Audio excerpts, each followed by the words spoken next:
बिस्मिल्लाहिर्रहमानिर्रहीम। अस्सलाम वालेकुम। मेरा नाम है नवीद शेख और आप देख रहे हैं मेरा यूट्यूब चैनल। सियालकोट इंसिडेंट के हवाले से जो चीज़ें सामने आई, जो प्रोपेगेंडा किया जा रहा था, टीएलपी ने उस हवाले से एक मुकम्मल तौर पर प्रेस रिलीज़ जारी कर दी गई है और इस तरह लग रहा था कि पीटीआई के ट्रोल्स की जानिब से इस तमाम मामले को भी एक सियासी रंग दिया जा रहा है।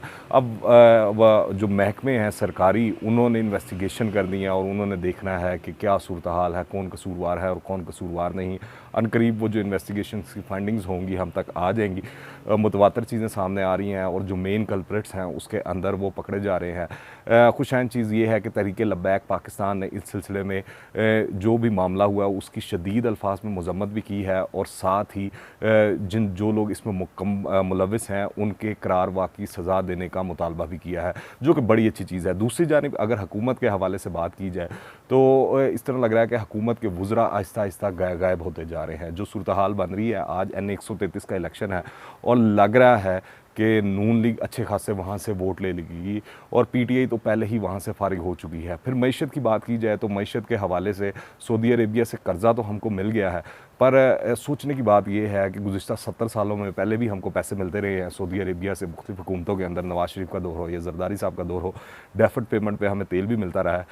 पर देखने की चीज़ ये है कि इस हुकूमत के दौर के अंदर इतने सख्त जो कवानीन है और शराइत के ऊपर हमें क्यों कर्जा दिया गया है, इसके अंदर हमको देखने की ज़रूरत है कि इमरान खान साहब जो दम भरते हैं कि मोहम्मद बिन सलमान के साथ उनका बड़ा याराना है, बड़ी अच्छी दोस्ती है, पर इस चीज़ को भी देखने की ज़रूरत है कि जब आपके मुल्क का वज़ीर आज़म कोई तोहफ़ा दे और उसको बेच दे और जो वो तमाम मामलात हैं वो जब चीज़ें सामने आ जाएं तो जो वो मुल्कों के सरबराहान होते हैं और मुल्कों के दरमियान ताल्लुकात जो होते हैं वो यकीनी तौर पर मुतासर होते हैं।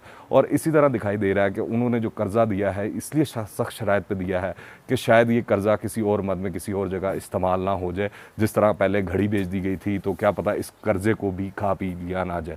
फिर पंजाब हुकूमत की बात की जाए तो फ्रंट पे कोई और दिखाई देता है, जबकि पस मंज़र में कुछ और डीलें चल रही हैं, मामला चल रहे हैं, चीज़ें चल रही हैं जो कि यकीनी तौर पर सब लोगों के सामने भी है। गवर्नेंस भी दिखाई दे रही है कि किस तरफ और किस जगह के ऊपर चल रही है। उस्मान बुज़दार की जो परफॉर्मेंस है वो सब जानते हैं और जो कहानियाँ सामने आ रही हैं वो भी दिखाई दे रही हैं। और आप ये भी देखें कि पहले तो दौरे हुकूमत के अंदर ओहदे बिका करते थे, इस दौरे हुकूमत के अंदर सूबे बिक रहे हैं। जिस तरह बलूचिस्तान वाला सूबा जो है वो गेम सामने आई है कि अरबों रुपए के अंदर नई हुकूमत आई है, तब्दीली लाई गई है, तो वो सारी कहानियाँ सामने आ रही हैं। और इस तरह अब दिखाना देना शुरू हो चुका है कि ओपोजिशन भी अपने पर पुर्जे निकालना शुरू हो चुकी है और जिस तरह ओपोजिशन हुकूमत को तड़ियाँ भी लगा रही है, धमकियां बल्कि लगा रही है, कहा जाए तो ज़्यादा बेहतर होगा, उससे दिखाई देता है कि ओपोजिशन के कॉन्फिडेंस के अंदर भी इजाफा हुआ है और ओपोजिशन इस तरह लग रहा है कि आने वाले दिनों में मज़ीद भी खड़ा करेगी।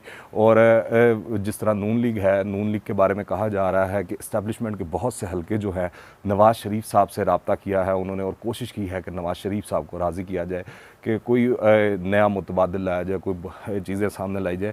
पर इस तरह दिखाई दे रहा है कि नवाज़ शरीफ अभी इन चीज़ों के ऊपर राज़ी नहीं है। वो चाह रहे हैं कि जो चल रहा है सिस्टम वो चलता रहे, 5 साल ये पूरे करे या अर्ली इलेक्शंस हो तो फिर हम जाएं और जाके चीज़ें देखी जाए। इन हाउस तब्दीली के हवाले से अभी फ़िलहाल इस तरह लग रहा है कि चीज़ें जो हैं वो उस डायरेक्शन में नहीं जा रही और अपोजिशन भी नहीं चाहती कि इन हाउस तब्दीली आए, क्योंकि जो मुश्किल सूरत हाल से इस वक्त मुल्क गुजर रहा है, चाहे वो माशी मामलात हो या गवर्नेंस के मामलात हों, वो नया जो भी आएगा वो सारा का सारा मलबा उस पर पड़ जाएगा। तो अपोजिशन नहीं चाहती कि वो मलबा उसको ऑन करे। दूसरी जानिब जो हुकूमत के मशीर हैं, वज़ीर हैं, उनकी जो बातें हैं, चीज़ें हैं, वो मज़ीद नई नई कंट्रोवर्सीज़ पैदा कर रही हैं। अभी आज मैं सुबह ही एक ट्वीट देख रहा था, सलीम साफ़ी साहब ने एक ट्वीट की जुल्फ़ी बुखारी साहब के हवाले से और अनील मुसर्रत के हवाले से, तो उसके ऊपर जुल्फ़ी बुखारी ने काफ़ी सख्त अल्फाज इस्तेमाल किए सलीम साफ़ी के हवाले से। फिर उसके बाद हमने देखा कि सलीम साफ़ी ने किसी रात का जिक्र किया कि जिस दिन सानिया सियालकोट हुआ था तो आप कहाँ पर बिज़ी थे, तो वो सवाल उन्होंने उठाया।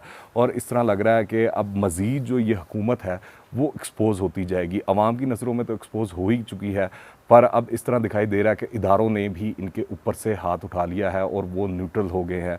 और यही इतलात मिल रही हैं ओपोजिशन की जानिब से हो या हम देख रहे हैं कि जो एंकर्स हैं जो पहले पीटीआई का दम भरा करते थे उनकी ओपिनियन भी बदली हुई अब दिखाई दे रही है। तो ये तमाम जो हालात हैं, हवाओं का रुख तब्दील होते हुए दिखाई दे रहे हैं और इस तरह लग रहा है कि हुकूमत शायद अपने वज़न के नीचे ही दब जाए और ख़ुद ही गिर जाए। ना अपोजिशन को ज़रूरत पड़े, ना किसी को कोई साजिश करने की ज़रूरत पड़े, क्योंकि इस वक्त हुकूमत के ऊपर काफ़ी मुश्किलात हैं और काफ़ी मुश्किल दौर से पाकिस्तान भी गुज़र रहा है, चाहे वो माशी हालात हों या दीगर हालात हों।